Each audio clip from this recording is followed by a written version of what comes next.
So I'd like to welcome our new guests. There's several people that I haven't met before. I hope you'll talk to me a bit later.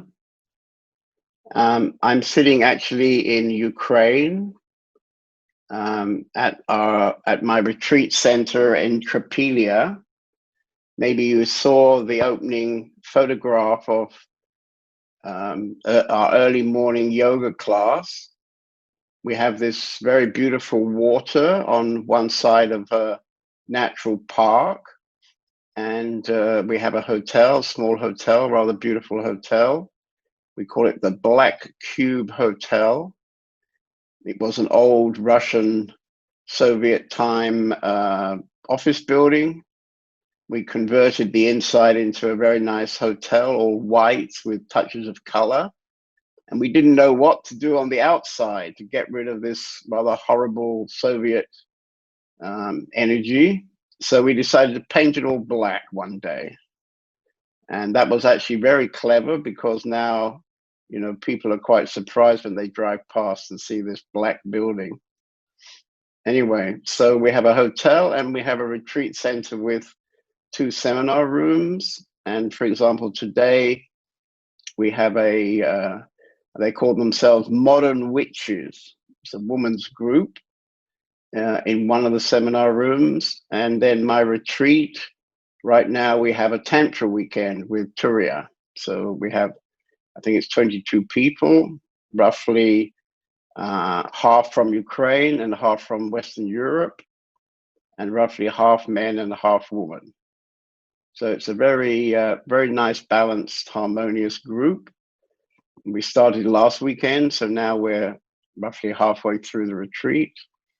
Very strong energy, and I can only recommend you to try to come maybe next year when the virus is not so dangerous, very dangerous virus, Anyway, we're having fun here, and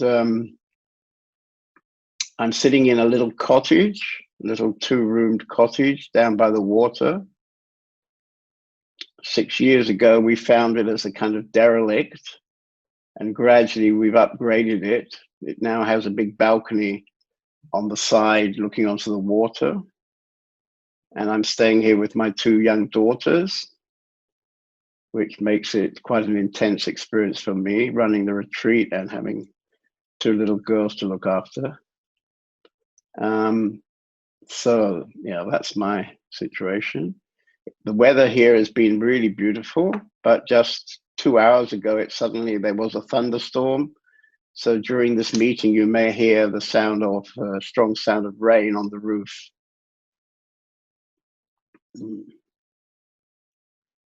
Okay. So I'm not sure, as I don't know several of you, I don't know at what level everybody is. So I think I'll start at a very simple level. So I would like you to consider the ocean. And on the surface of the ocean, the waves. So these waves are seemingly independent of the ocean.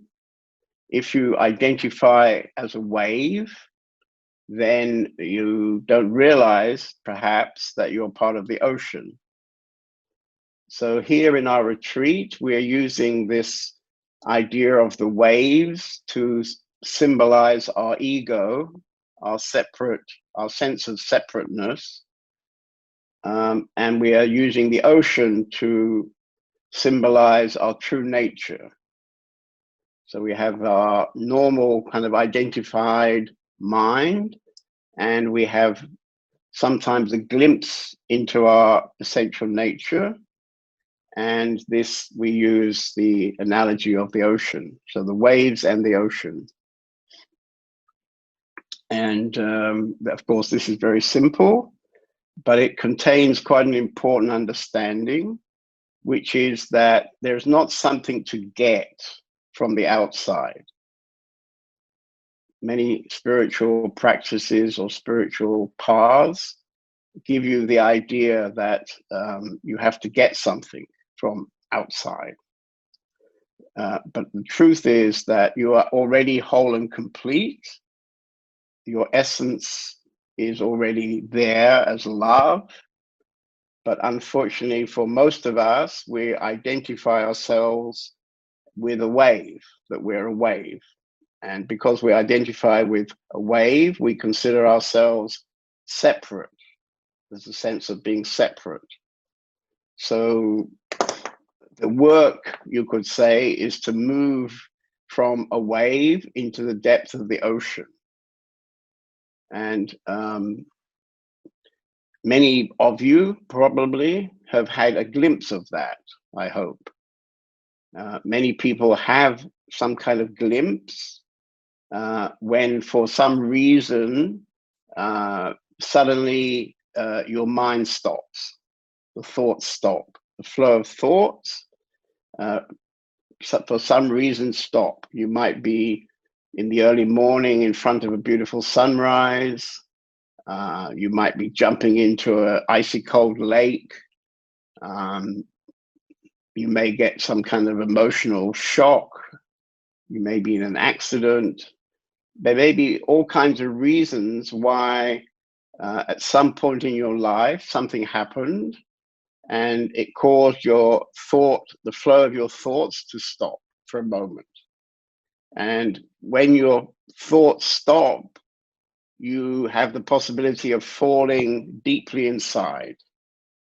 It's almost as if the wind stops blowing, the waves gradually come to rest, and then it's clear there's no wave, you're the ocean. And many people have glimpses of this suddenly. Can be walking in a supermarket, they can be in the street. It doesn't have to be a particularly spiritual kind of situation.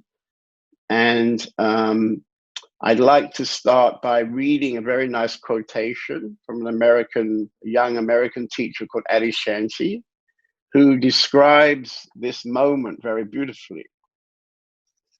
I'm sure many of you will recognize it.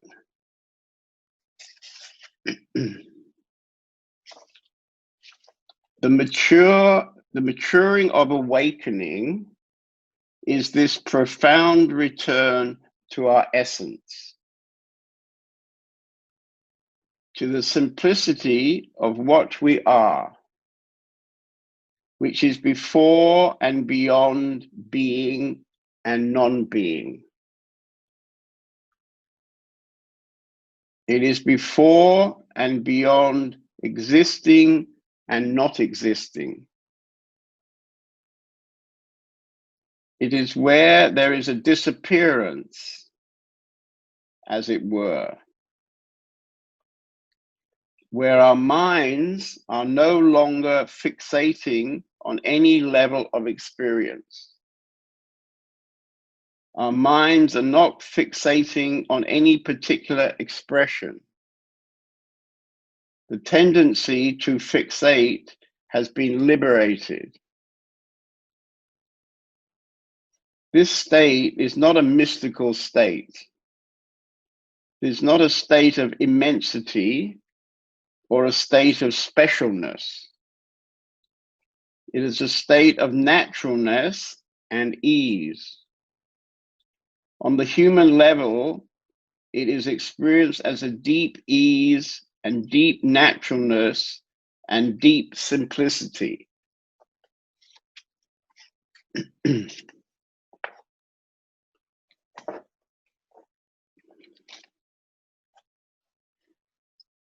So in my early days of being a spiritual seeker, I had a spiritual master in India who talked a lot about enlightenment. And I didn't know anything about enlightenment. I didn't know anything about spiritual life. I came there seemingly by accident, but it was an accident that completely changed my life. And I had the strong idea that this thing called enlightenment was something that I could get. I could attain to this enlightenment if I followed the various spiritual program that was set out in the ashram.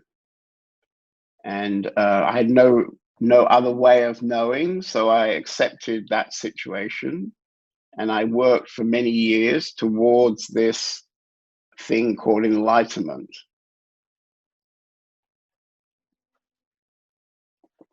Whether it came directly from the master or whether it came from a wrong idea inside of me, I can't say.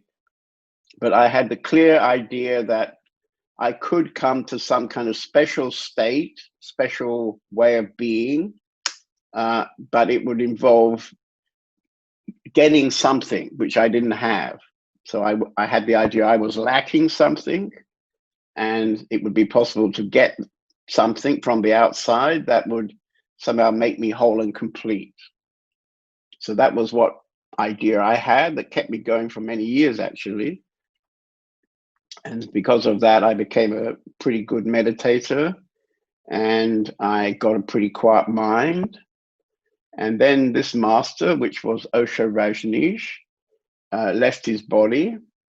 And about a year later, I came in contact with another spiritual master who wasn't so well known at that time.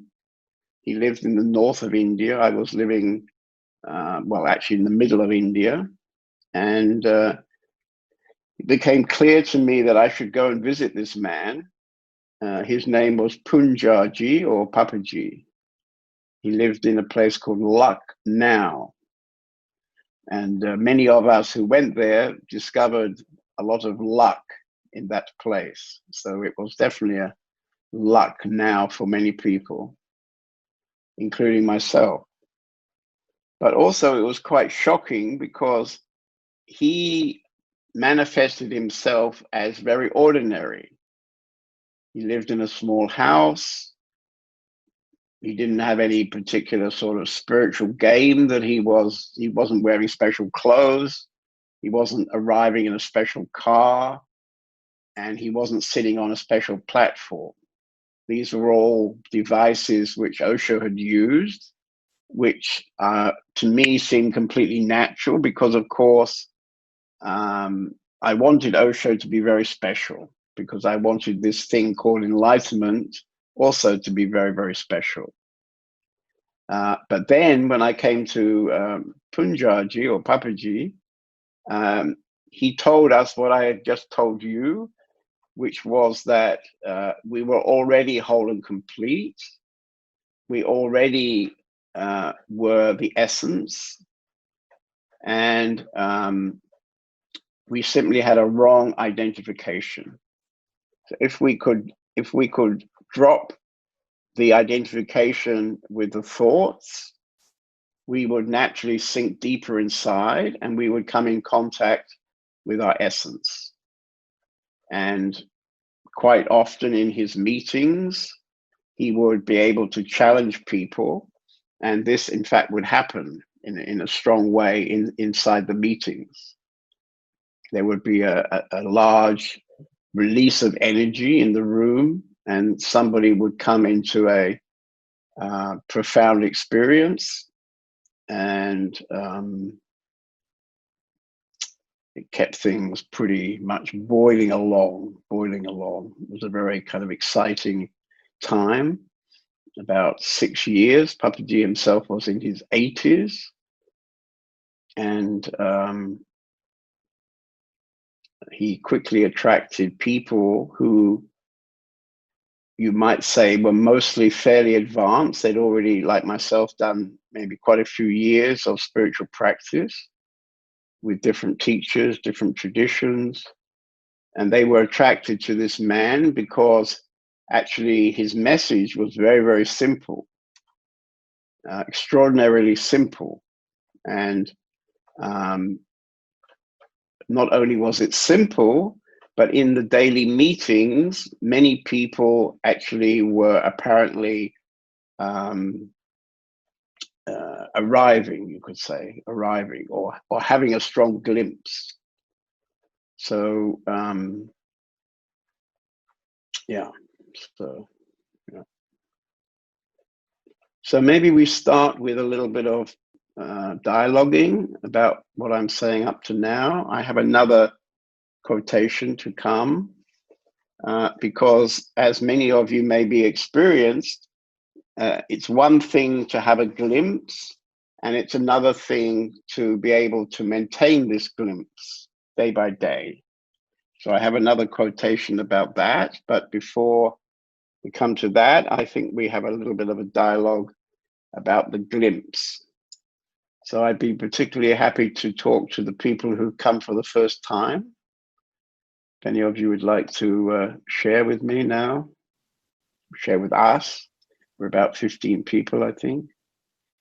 And also, does anybody need German translation? We have Indira here who is translating, but so far nobody clicked on the translation button. So if you would like to have German translation, then down in the menu bar on the right side, you find a button that says Übersetzung. Wenn ihr Übersetzung möchtet auf Deutsch, dann findet ihr unten in der Leiste einen Button, der heißt Übersetzung. Da könnt ihr Deutsch auswählen.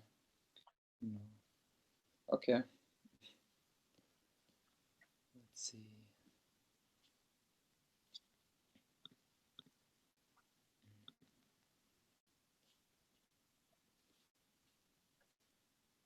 So perhaps somebody would like to share some kind of glimpse they've had.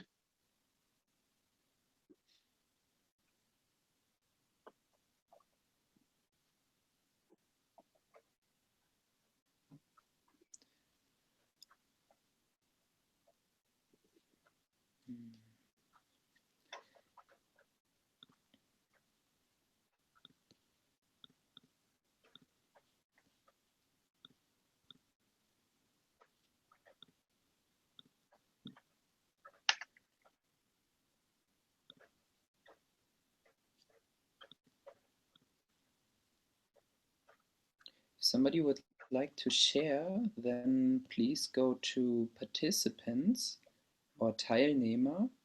Wenn jemand was teilen möchte, auf Teilnehmer gehen. And then you click on your name, you hover over your name, and then on the button More, and then raise hand. And so we know if you want to say something.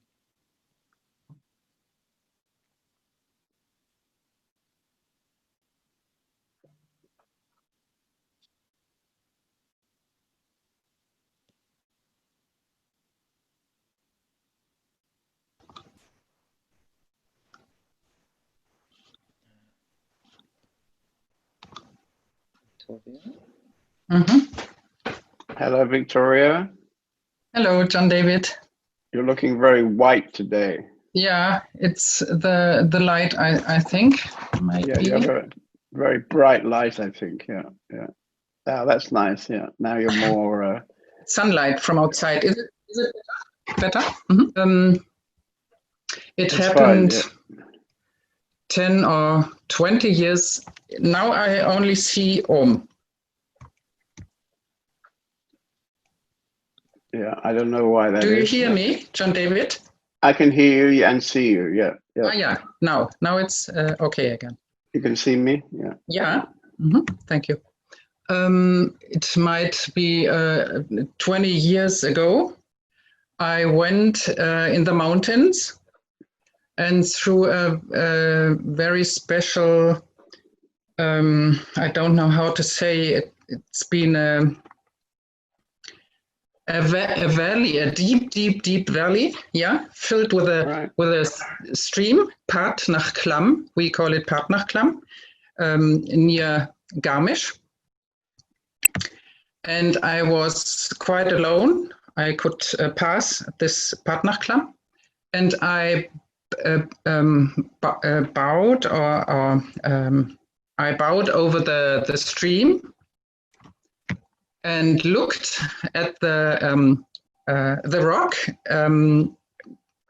at the other side. And in this moment, I thought I was all that. There was no boundary or no. I didn't feel my body. You understand? Yeah. Yeah. I didn't. I really thought in a little second I was all that. Yeah. You were the rock, the river, the air, the trees, exactly. Yeah, everything. exactly. Yeah. And you felt no separation at all. Yeah, that's. I think that was a glimpse. I didn't know at that time, was it, what is that? And I couldn't share with anybody. Only many years after I shared it with, I think,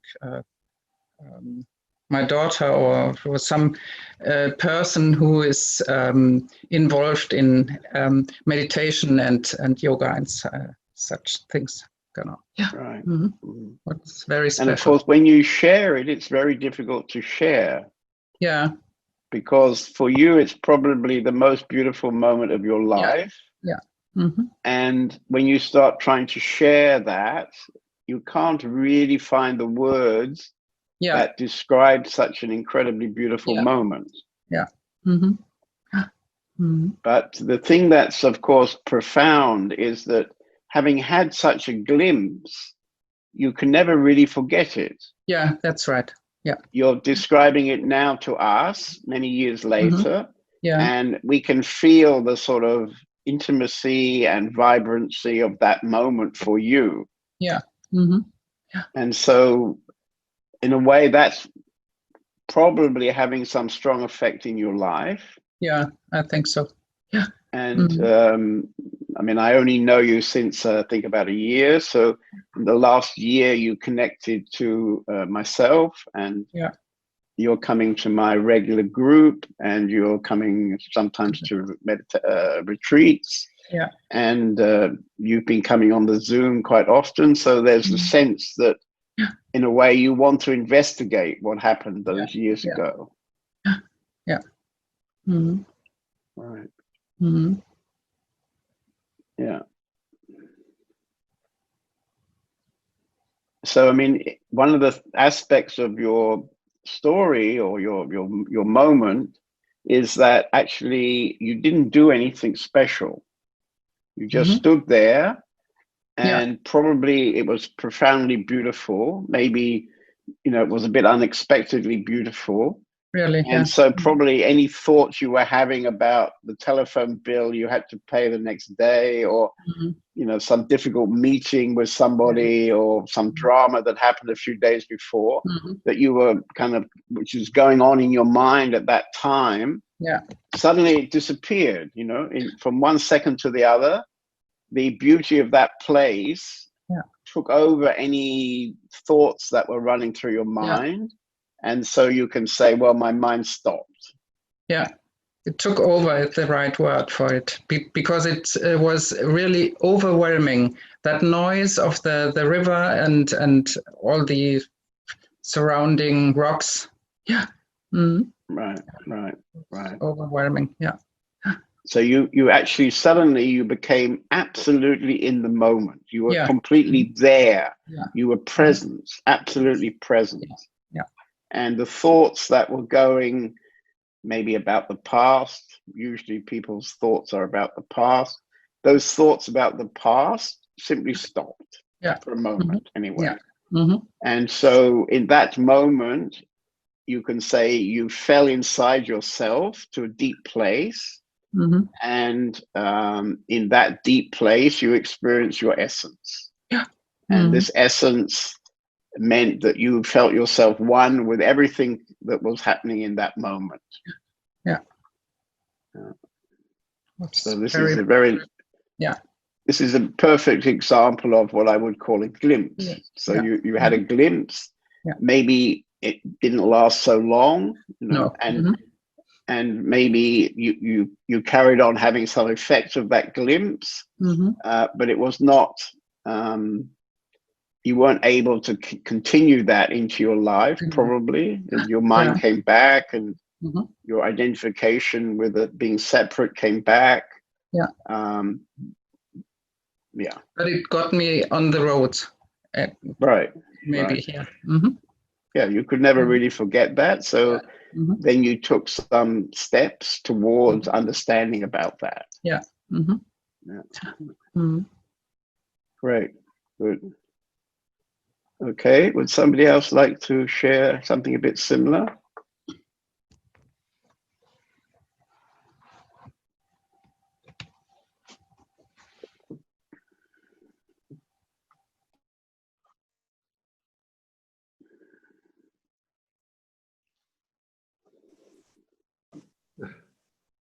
Hello? Hello, this is Michael, I think. Yes, I didn't find the hand. Okay, I can hear you and see you. Great. Hello. Yes, we never met in person, so it's very nice to meet. And about glimpses, well, I had a lot moments altogether where I felt,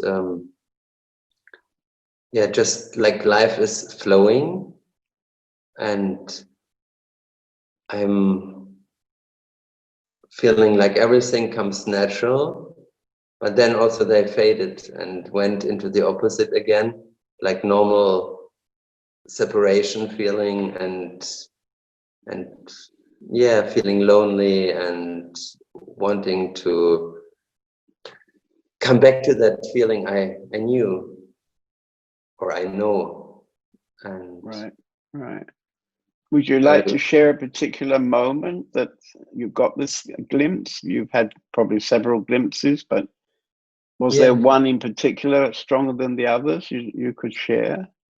Yes, I'm happy to. Yeah, one very strong moment was an interview with a Tibetan female master 25 years ago, and we had an interview, and she asked me, or we talked about life and what to do, but then she said one sentence, and afterwards I felt like inwardly something has completely changed.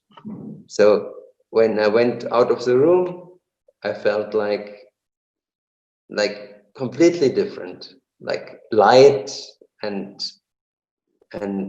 free and easy, and just walking in the forest was such a joy, and that lasted a couple of days. So I felt like, oh my God, life can be so beautiful. And then the story of me and Tibetan Buddhism went on for many years. So it's right. Yeah, it's naturally that when you would have such a profound moment with the Tibetan teacher, then you probably would naturally carry on with that teacher or another teacher in that tradition. Yes. And probably you got lots of benefit from that. I would say so, yes. Yeah. And now, as I understand it, last week you came and visited our community in Germany near Cologne. Exactly. And now you've suddenly flown to Spain, to the house we have in Spain. Yes. That's a big surprise too, yes. Right. Yeah. And I felt when I was in Hittorf, I felt very, very happy, over the time of 1 week, my energy and my remembrance of this presence came very strongly back. Right. Yeah. So I felt this place was very much, uplifting, I would say, and loving and integrating and beautiful. Right. Yes, I mean, this community existed for about 16 years. Many people have come to live there for some time and then perhaps left for some reason.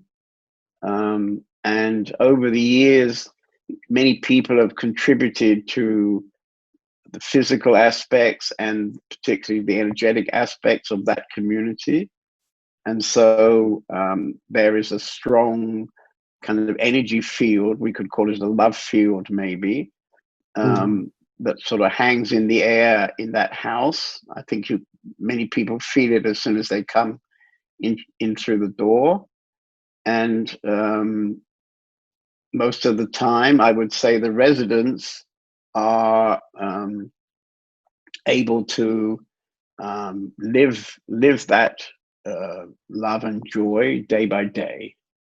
I mean, we have some business to support ourselves, and so naturally people get a bit caught up sometimes with some business situation. But in between, people are meditating 3 times a day, and the focus for everybody in the house is to be able to live this to live this realization that they're the ocean and they're not the separate waves. Yeah, and I felt also very strongly this contrast of being at home alone in my apartment and trying to keep up the good, which I know it's already there, but it's also very strong. It's this other worldly presence, I would say, and past histories and stuff. Yeah, I think it's true to say that the society or the wider world, there's a very strong energy field, and that energy field isn't necessarily supportive to this ocean inside you. You know, that energy field is more to do with separation, more to do with being identified to the waves, to the ego, and doesn't ever really support people who are trying to live in a deeper part of themselves. And so that was the reason to create the community, because the community then provides a kind of, you could say, safe haven, maybe. So people come for a longer time or shorter time, and yeah, like you now. I mean, you've taken a second step rather quickly because you've now flown to our house in Spain, which I think you probably would agree is very beautiful and very exquisite garden and fish pond and old Spanish house. Yeah, I can fully agree. It's a beautiful, wonderful building and park-like surrounding, and it's very near the sea, and it's a bit hot right now. Right, but, right. But very beautiful, yeah. Yeah, well, you can jump into our huge swimming pool every day. Yeah. Right, I will. Yeah, I mean, we were kind of gifted this house about 4 or 5 years ago, and there was a Spanish doctor who wanted to kind of get me to Spain. So she was looking for a house, and she found this particular house that was owned by actually a local doctor. And she said I should come. So I came for the weekend to see the house. And it was impossible to say no, because it was such a beautiful garden and only 3 minutes walk to the Mediterranean. And yeah, it was just an amazing gift. And the owners are very nice, quite wealthy people, and they were actually happy that we could rent it at quite a low rent. So we have this house for not much money, but a lot of work to maintain it. So it's an old house and things are always needing fixing. So we do a lot of work to maintain the house. So the owners get the benefit of us maintaining the house, and we get the benefit of it not costing us very much. So this was quite a gift, actually. Yeah. So now that you're there, you've met Radha, of course, and when you have a chance, you should talk with Radha about this idea of glimpses, because actually Radha's had several glimpses, quite powerful glimpses. I will. Yeah.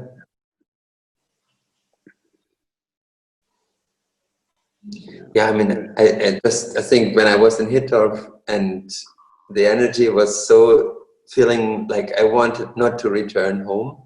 And then when Indira came on the idea and I heard that there's this need for somebody who helps here, I mean, all my concepts kind of I could put aside and say, okay, I will do that. And right, good.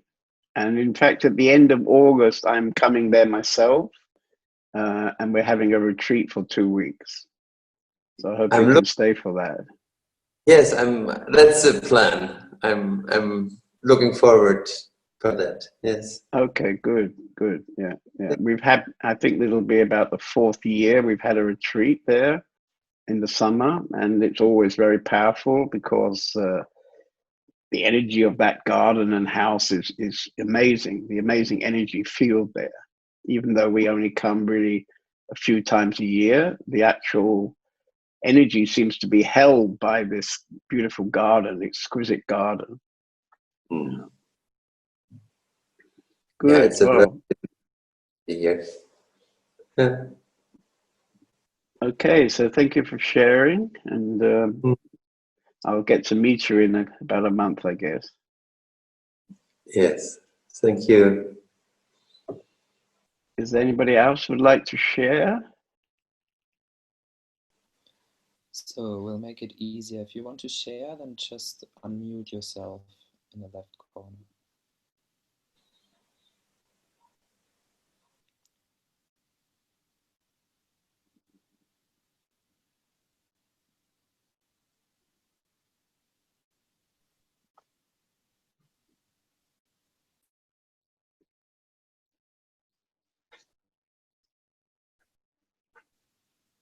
Yes, Marco? Are you there?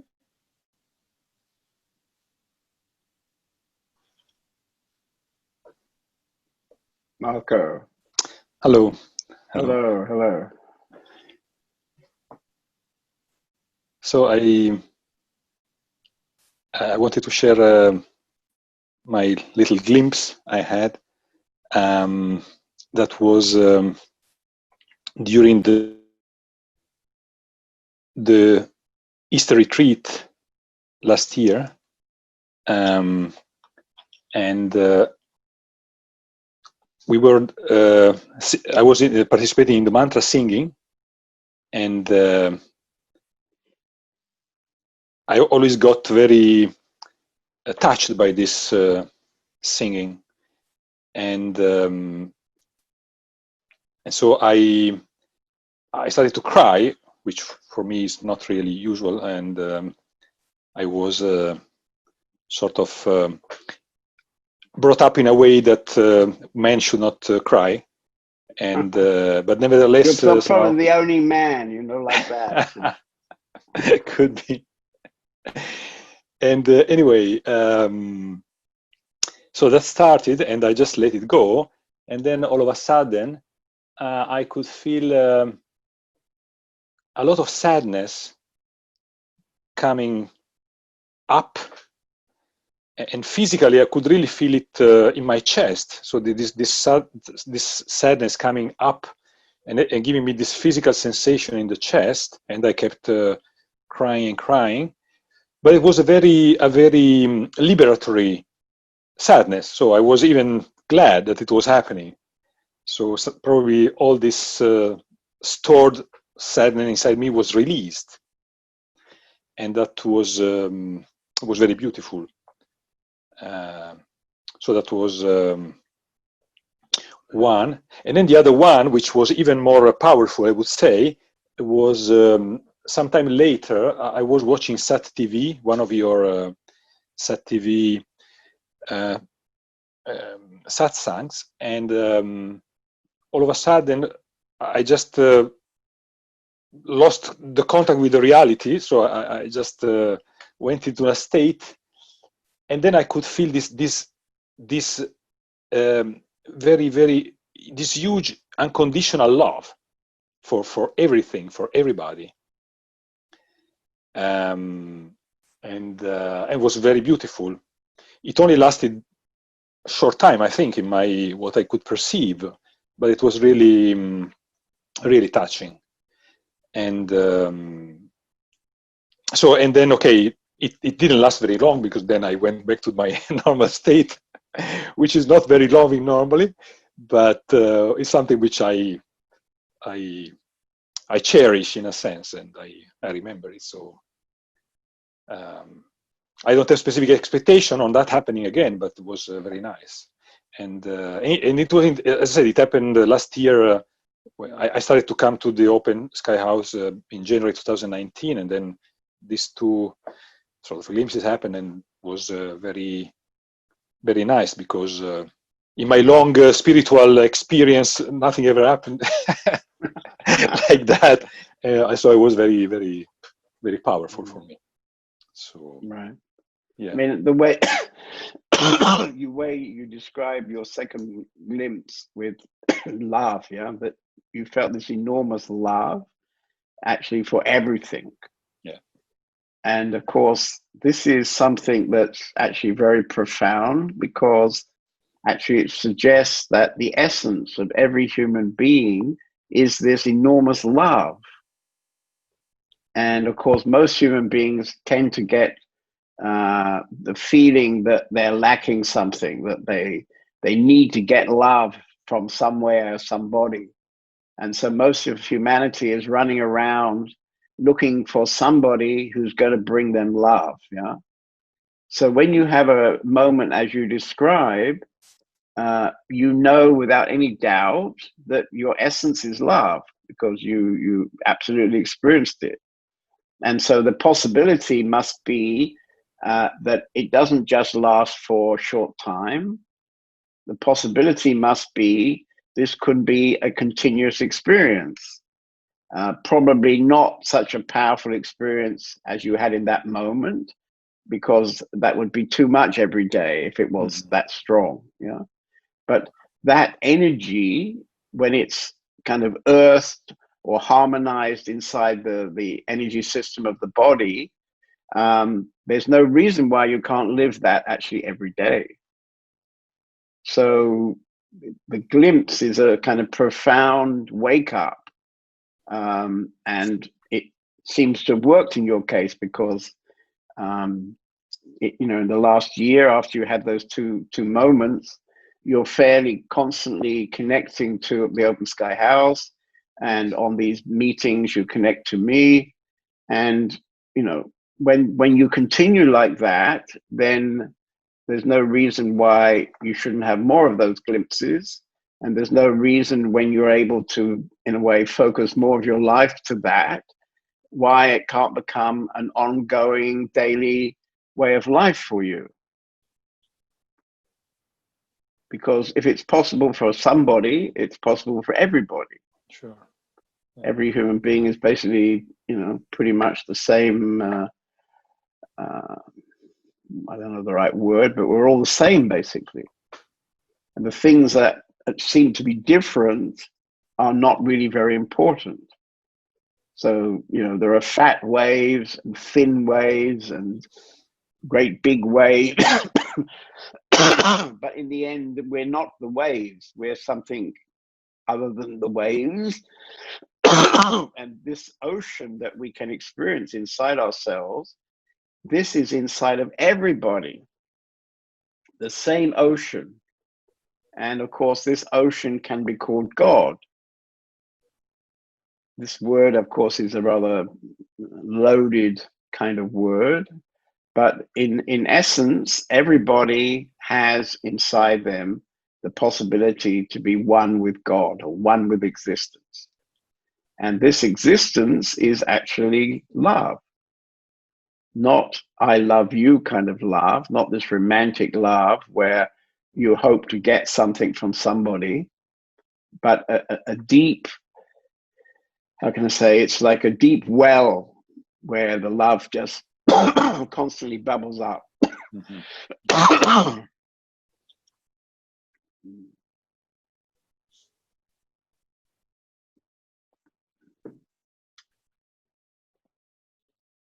Okay, good to talk with you again.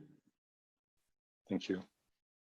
So we have one or two people that I haven't met before. There's Nadia, and who else have we got? Probably not pronouncing you correctly, but I see Garrett and Burnt. Would any of you three like to come into the meeting and have a talk, and so I can meet you a bit more? Maybe I've met you before, but probably I don't remember.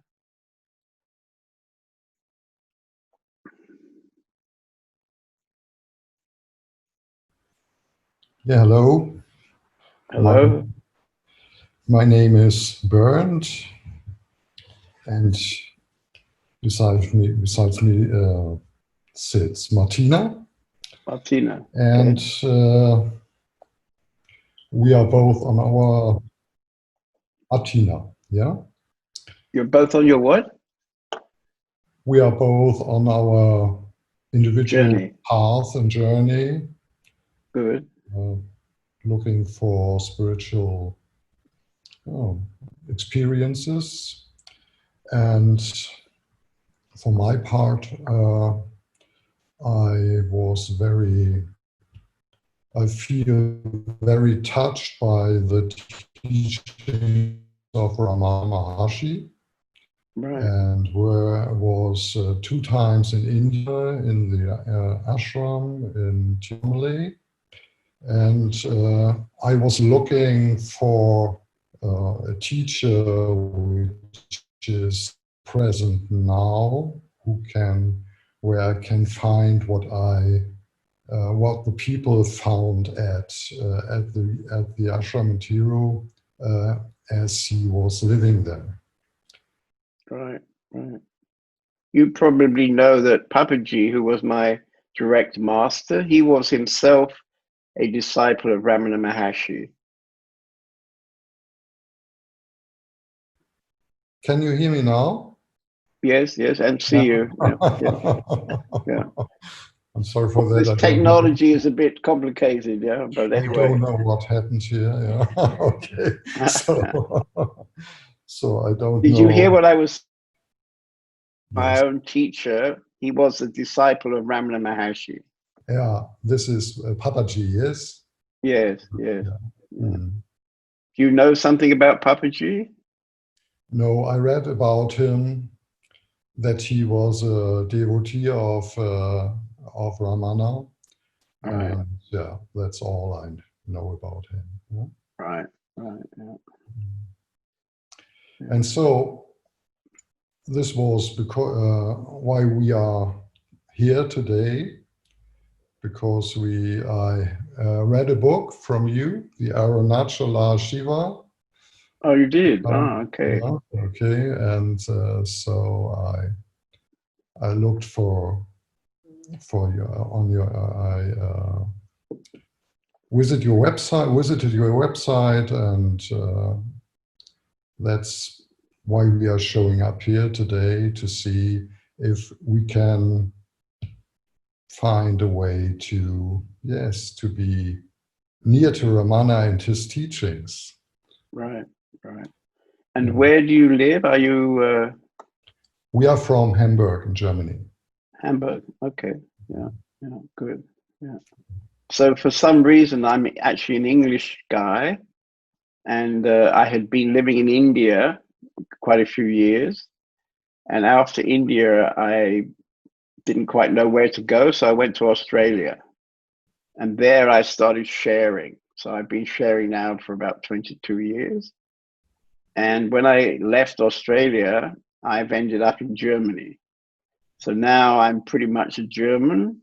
Unfortunately, I don't speak German, but somehow Germany has managed to culturally kind of clean me up or something. So I'm a kind of non-speaking German, I think.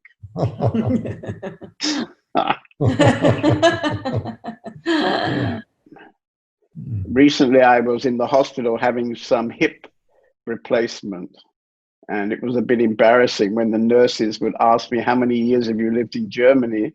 And I realized that it's nearly 20 years. and I could hardly say good morning. Yeah. Yeah. Anyway, yeah. So I have quite a lot of people from Germany. I mean, we have this community which is probably, I don't know, 12 German people and then another 4 or 5 from other countries.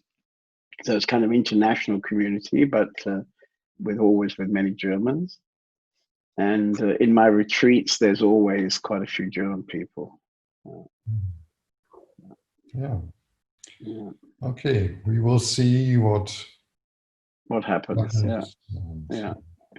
If you can, and if you're attracted to do that, come and visit us in our community house. We have a beautiful place, and you'd be welcome to come for a day or two and see if you can feel the same energy that you felt in the Ramana ashram. Of course, it won't be the same because it's we're a bit of bit more modern. We're kind of 50 years later. We're sort of Ramana energy 50 years on. Yeah. But anyway, the people in our house and myself, we're very much in homage to Ramana Maharshi and to Papaji, and indeed to Maharaj Nisargadatta Maharaj from Bombay. Yeah. These 3 teachers would be probably the 3 that we as a group and myself personally would feel closest to. Yeah. Okay. Yeah. Nice to And hear. indeed, we go in January every year to Tiruvannamalai. So I've been offering a retreat there for the last 20 years. Oh, okay. In January? Every January? Yeah. Every January for 3 weeks. Yeah. This is a pretty nice experience. So in that retreat, I'm very much focused on the teachings of Ramana. Yeah. We've got some other books you might consider, but maybe you know about those.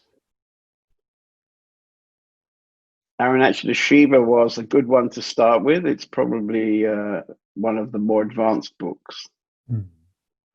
Yeah, I read many things from David Godman. Right. And, had some, and I like to stay in Tiro because it makes me calm and my heart calm. I hope that this is near the feelings the people had as they met Ramana. Right. Right. I mean, things were pretty different, of course, in his day. The whole area, which now has become a bit of a circus with lots of shops and boutiques and what have you. In his day was a jungle. He was living. His ashram was sort of in a jungle. It was a very peaceful place in those days. And of course, now it's become a kind of spiritual magnet. People come from all over the place, and the whole area has become a kind of spiritual fairground or something. And so Martina I found your book. So right in the shop opposite the ashram, perhaps. Yes, at the opposite of the ashram. Yeah, good. So we appreciate to be here today and hope and to stay with you. Okay, very nice. I just have a new book coming out in the next month. It's called Meetings with Remarkable People. It's just being translated now into German. And in that book, there are, I think it's 10 interviews I did with different kind of interesting characters, several of them connected to Ramana Maharshi. You might find that interesting. And Martina, have you been also to India? No. Aha. Okay. And do you have any attraction to come to India? Yes. Kann ich auch auf Deutsch sprechen? Kann das Okay. Yeah, we have a translator who can translate whatever you say. Ja, mein Englisch ist leider nicht so gut. It's okay. Die Frage war, ob ich gerne nach Indien fahren würde. Es funktioniert leider gerade nicht. The question was, yes, die Frage war, ob du gerne nach Indien kommen möchtest. Ja, ich finde Indien sehr attraktiv, ja. Und würde auch gerne nach Indien fahren, ja. Right. Yes, I find India very attractive and I would also like to come to India. Right. Right. Well, if you do have interest, you could look on my website. We have a special section for this retreat in January. There's a film we've made of our time in India, and also there are photographs from many years. And next January will be the 21st retreat there.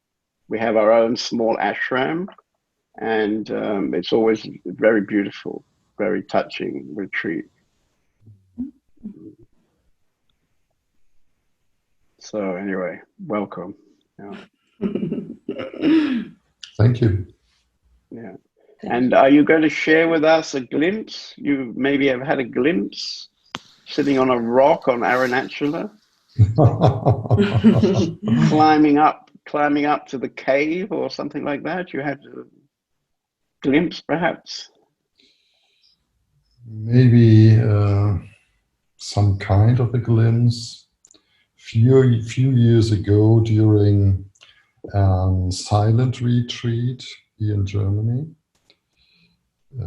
came out of the sitting session and went over into the nature, and everything seemed to be beautiful in this moment. There was no ugliness or something which would distort me or whatever. And I thought this must be the feeling if everything inside of me is in the right place and I'm absolutely centered in myself, and this would reflect in the outer side, in the outer space, the beautifulness of life, or some kind of truth. It's probably quite interesting to see that in that kind of moment, some object which you might judge as ugly in a normal mindset suddenly is not ugly, it's just as it is. Yes, exactly. It is. I had a very funny for me. Sorry. Yeah, sorry. Ugliness for me was at this state was a reflection of my own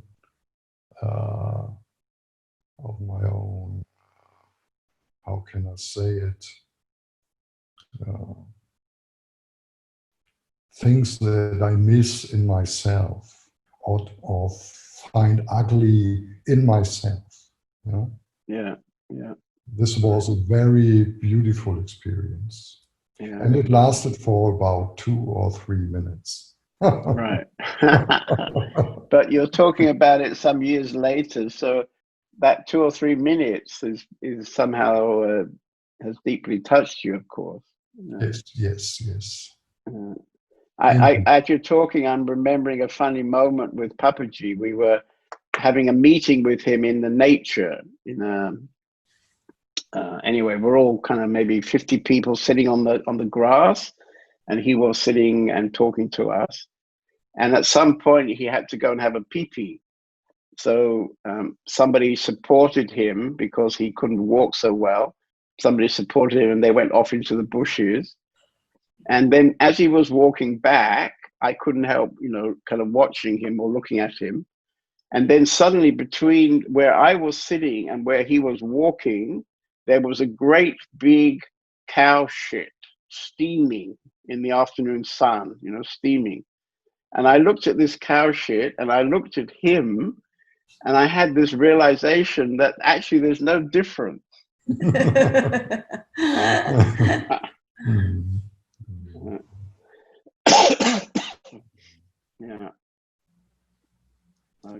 You laughed. Okay, so perfect. nice to meet you both anyway. Yeah, yeah, Thank you. good. Okay. So, Nadia or Garrett, would you like to say hi? Hi, yes. Who's that? Okay, you're Yes. Nadia. Yes, I'm Nadia. Yes, Okay. I was in Hittorf once or Okay. twice. Once with Satsang and once playing theater. Okay, good. Yeah. Do you live somewhere nearby? Yes, in Essen. Essen, right, right. Mhm. Good. Okay. So, so you've experienced the open sky house a couple of times. Yes, yes, very much. Also the generosity and yes. Okay, good. And would you like to share some moment when you had a glimpse? Yes, I remember when I was at school.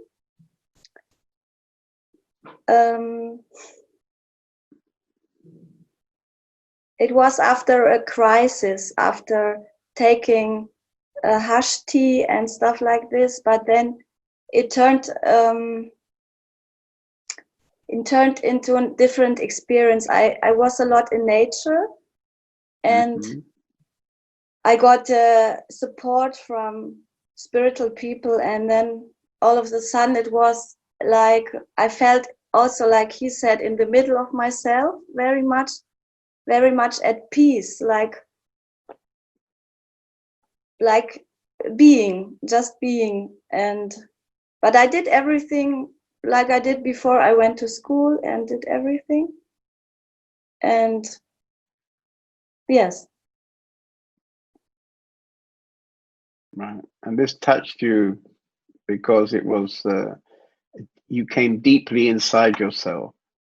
Yes, it was. It did not last so long, some days maybe, and I never had it after this. So yes.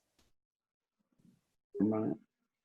But did it somehow give you the interest to find out more about yourself? Yes, I think so. I never lost it. I lost it, but I did not lose it. Yes. Right, right, yeah, yeah. Because when when something like that happens, then it gives you a chance to inquire maybe more deeply into, what is human life? What is the point of the life? How am I spending my life? Is this what I really want to be doing in my life, and so on? Yeah. Yes.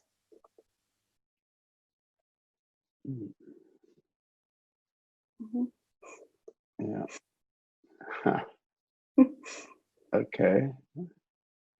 Yeah, that's one of the aspects we look at in these longer retreats. We look at the way, as we grow up, we're somehow conditioned, you can say, or you could say a bit stronger, you could say we're programmed by our particular family, a particular culture, maybe a religious ideas of religion, how all this together kind of programs us. And sometimes, we just accept this programming. Maybe we don't even notice the programming, and we live our life inside of this programming. It gives us ideas about what's right and what's wrong and so on. And then when something like you describe happens to you, in a way it shakes all of that. Yes. And yes. So, yeah. Yes, I think I tried to live as before, but it did not work out. Right. And right. it's still, I mean, it's 26 years ago or longer, but it's still like back and forth like this. Right. Yes. right, right. Anyway, that's somehow the work we're doing in the Open Sky House. So you would be always, of course, welcome to involve with us there. And I'm planning to have these meetings on Zoom every 2 weeks. So not next Saturday, but the Saturday after, I'll be back in Germany. And from the Open Sky House, I'll be having another one of these broadcasts. It's one of my presents that I got from the virus, you know. So everybody talks rather negatively about the virus, but I discovered Zoom in the beginning of the virus. I used to broadcast meetings through the internet, and we have a big archive of those meetings that you can find on my website. But since I started with these Zoom meetings, I found a much stronger and more intimate meeting possible. So, for example, now with you, I can feel in this few moments, we can, we can begin to meet. You could say, it's a very good internet platform, I would say. Yes. And I've even had a kind of weekend retreat or 3 days retreat through this platform, and people were quite surprised that it was quite powerful actually. For 3 days, we had a meeting in the morning and an afternoon each day for 3 days, and we had pre-recorded a mantra concert, and there was some yoga and meditation, and people found it quite profound because this platform is right there in your house. Yeah, it's like I'm sitting in your living room right now. Right. And so this is quite strong, I guess. Yeah, The meetings before, which I had done for about 12 years, I mean, they were also quite effective, but it was more that the cameras were recording me when I was speaking and so on. I didn't have so much direct contact to people as I can have now on Zoom.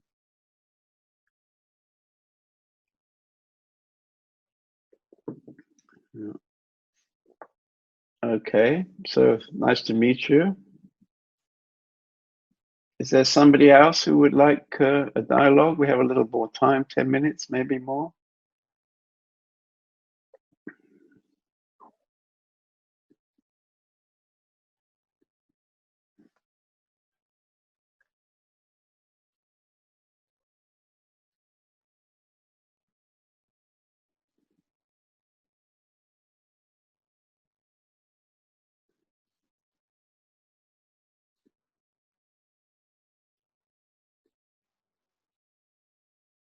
Okay, nobody else likes to.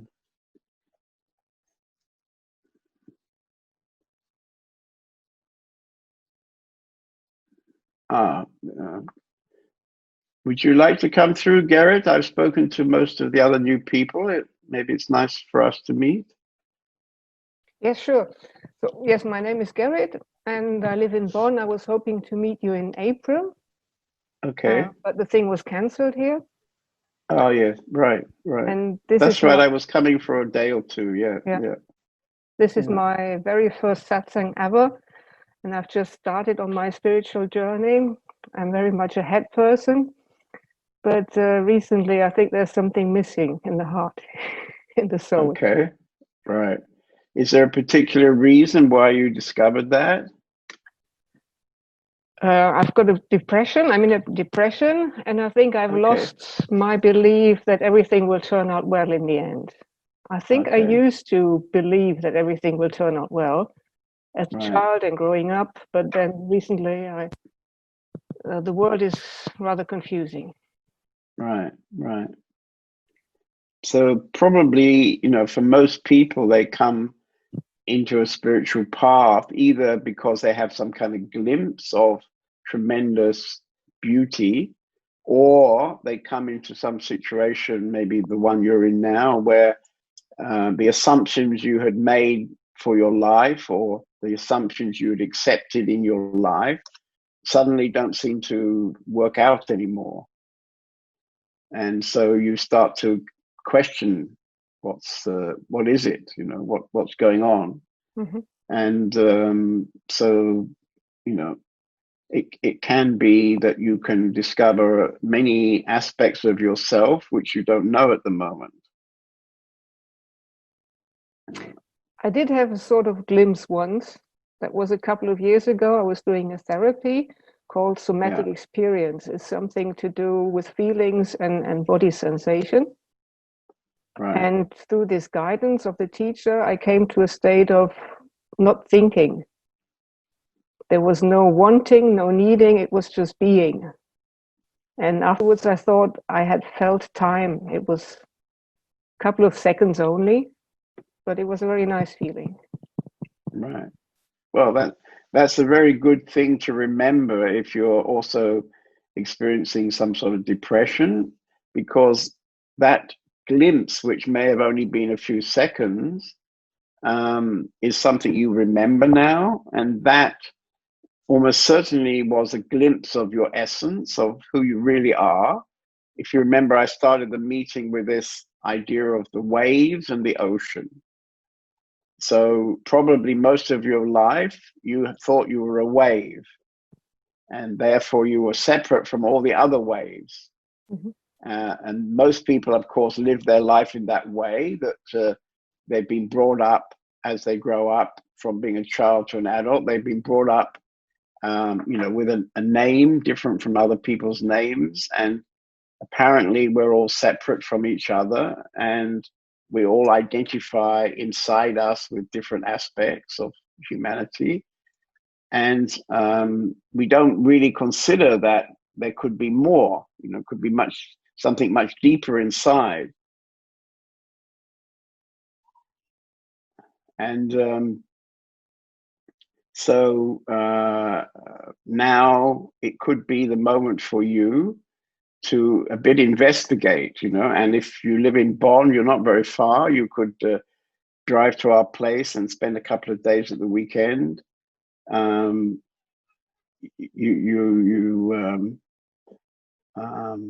Very welcome. Very welcome. I would really like to join you with this silent retreat. Is it two days or 3 days in absolute silence? Yes, we have. I can't remember the dates, but in the autumn. In October, yeah. Yeah, we have about 20 people sitting in a room. Everybody gets a mattress and a chair, and we have a blindfold. Everybody has a blindfold, and we sit from Friday night until Sunday night. Mm-hmm. It sounds quite tough, but most people, after an initial, maybe initially feeling a storm of thoughts, most people then quite quickly come into a very beautiful empty space inside. Mm-hmm. And so this is actually, could be quite interesting for you. But that's in October, and now is July. So maybe between now and then you can come and visit, help us clean up carrots or something in the kitchen, and taste a bit of this energy there. Yeah. Okay. Thanks. Yeah. And if you're not working, if you're not being able to work at the moment, then come for a whole week. It's free to come and stay for a week. I know, but I'm working and I have kids and family, and it's rather difficult. But okay, fine. Yeah. come for a weekend. Yeah. Right. Welcome. Okay, very nice to meet you. Good. So I'm going to stop the meeting now because my 2 little 4-year-old daughters have just appeared outside my cottage, and I need to take care of their dinner and put them to bed. So I'll see you in 2 weeks' time. Very nice meeting. And what I was going to talk about in the second part of today, I'll talk about in the next meeting. And this is to do with how to maintain this glimpse, you know, because we all want to live this glimpse all the time. So I'm going to discuss about that I was going to discuss today, but we had such a lively meeting about glimpses, there was no time. You know. So in 2 weeks' time, we'll look at that aspect. Good. Thank you very much. Thank you.